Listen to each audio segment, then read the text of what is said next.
जन अधिकार पार्टी के राष्ट्रीय अध्यक्ष और पूर्व कैबिनेट मंत्री बाबू सिंह कुशवाहा हमारे साथ बात करने के लिए मौजूद हैं। बाबूजी, स्वागत है आपका। बहुत बहुत धन्यवाद। बाबूजी, अभी जिस तरीके से भारत जोड़ो न्याय यात्रा जो है राहुल गांधी की, वो लखनऊ होते हुए कानपुर पहुंची है। वहां पे जन अधिकार पार्टी के कार्यकर्ताओं ने झंडों के साथ राहुल गांधी का स्वागत करा। क्या गठबंधन हो चुका है दोनों पार्टियों के बीच? नहीं, अभी गठबंधन की कोई बात नहीं है और ना कोई गठबंधन की अभी ऐसी बात है।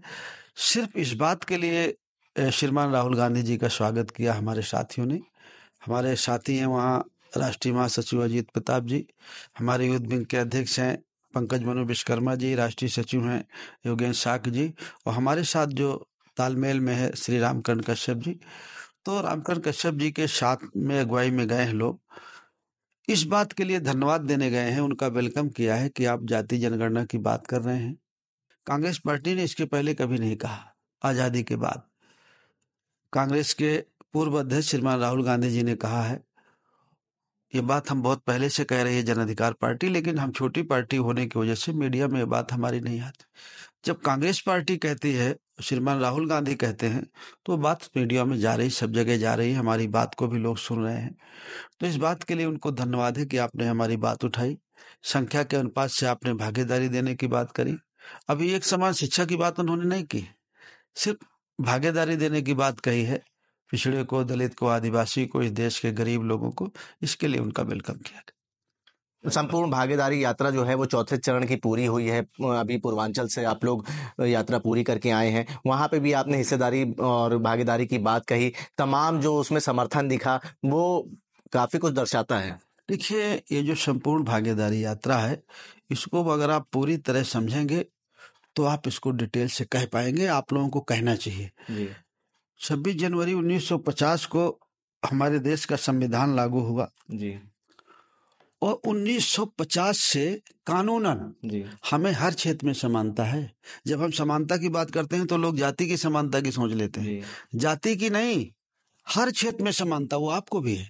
शिक्षा में, रोजगार में, इस देश के जल जंगल जमीन में, व्यापार में, ठेके पट्टे में, हर जगह समानता, इक्वल। लेकिन जो लोग सत्ता में आए अंग्रेजों के जाने के बाद, वो कहाँ दिए? कॉलोनी दे देते हैं, कुछ पैसे दे देते हैं, कुछ और दे देते हैं, बदले में, वोट के बदले उन्हें ये देते हैं, इस देश के मूल निवासियों को, आम आदमी को। और जब वो सत्ता में पहुंच जाते हैं तो उनके बच्चे सिविल सर्विसेज में जाते हैं, डॉक्टर इंजीनियर बनते हैं। क्योंकि लोकतंत्र है, चुनाव में जाना है तो इक्का दुक्का हमारे बच्चे भी हो जाते हैं, माइनॉरिटी के हो जाते हैं, बैकवर्ड के हो जाते हैं, एससी के, एसटी के हो जाते हैं, लेकिन बड़े पैमाने पर तो उन्हीं के बच्चे होते हैं जो सत्ता में होते हैं। तो बाबा साहब अम्बेडकर ने समानता का अधिकार तो संविधान में लिखा, 1950 से समानता आ गई कानूनन, लेकिन व्यवहारिक नहीं। तो हमें हर क्षेत्र में संपूर्ण भागीदारी मिले। इस यात्रा का मकसद वो है कि जो बाबा साहब अम्बेडकर ने संविधान में लिख के दिया वो लागू हो और हमको हर क्षेत्र में हिस्सेदारी मिले। जो विकास का पैसा वहां से पार्लियामेंट से पास होता है तो वो हमारे ऊपर 10 रुपया बनता है तो 10 रुपया हमारे ऊपर खर्च हो।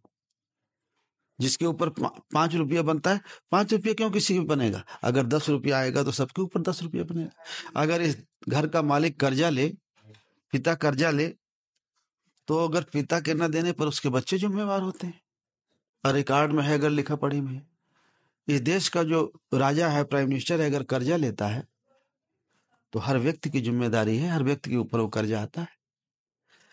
इस देश में जो आय होती है, चाहे वो खनिज से हो, चाहे वन से हो, चाहे टैक्स के रूप में हो, हर व्यक्ति का, हर बच्चे का हिस्सा है। हमारा संविधान कहता है वो हमको मिलना चाहिए। हमको 5 किलो अनाज मिलता है और उनके बच्चे कलेक्टर बनते हैं और बड़े बड़े हीरे का ठिकान पट्टा लेते हैं, खदान लेते हैं और पत्थर का खदान लेते हैं। क्या क्या उनके पास है और हमारे पास कुछ नहीं। तो ये इस यात्रा का मकसद है कि हमें हर क्षेत्र में भागीदारी मिले, एक समान शिक्षा पद्धति हो। हमारे यहाँ 2 तरह की शिक्षा है, एक प्राइमरी स्कूल, एक कॉन्वेंट स्कूल। और जब दोनों के बच्चों के आप पढ़ाएंगे और एक जगह बैठाल के परीक्षा लेंगे तो प्राइमरी का बच्चा पीछे रह जाता है, कॉन्वेंट का पढ़ा बच्चा आगे हो जाता है। आप एक शिक्षा करिए, 8वीं 10वीं के बाद जब बच्चे को डॉक्टर बनना है, इंजीनियर बनना है, सिविल सर्विसेज में जाना है, सीए करना है, तो उसका सब्जेक्ट चेंज होता है। लेकिन 1 से 8 तक की पढ़ाई तो एक तरह की होना चाहिए, चाहे वो गरीब का बेटा हो, चाहे वो धनवान का बेटा हो। तो हम ये भी कहते हैं कि भाई लेकिन ये सब करती गवर्नमेंट है, गवर्नमेंट हमारे वोट से बनती है।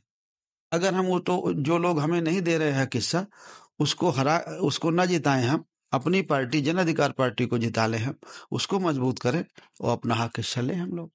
बाबूजी, एक सवाल रहेगा, बहुत महत्वपूर्ण सवाल है। जब भारत कृषि प्रधान देश माना जाता है तो उस देश में किसान आंदोलन हो रहे हैं, उसमें 700 से ज्यादा किसान जो हैं वो अपनी जान गंवा चुके हैं। कैसे देखते हैं इन चीजों को? देखिए, ये बहुत दुख की बात है कि हमारे देश का अन्नदाता पिछले 2 साल पहले उसने अपनी मांगों को लेकर जो 3 कानून बने थे, सच में वो अच्छे कानून नहीं थे। इस देश की न जनता के लिए, न किसानों के लिए, न आम आदमी के लिए, न नौकरी पेशे के लिए, किसी के लिए अच्छे नहीं थे। कुछ व्यापारियों के लिए अच्छे थे। तो ये कानून गलत थे, कानून वापस लिए गए। लेकिन जब 700-800 हजार किसान शहीद हो गए तब लिए गए। उन्होंने उस समय कहा था कि हमें एमएफसी दिया जाए। उन सरकार ने कहा हम देंगे, बनाएंगे कानून, लेकिन नहीं बनाया। फिर वो आ गए, कानून मुकदमे जो लिखे हैं उनके उस समय के मुकदमे लिखे हैं।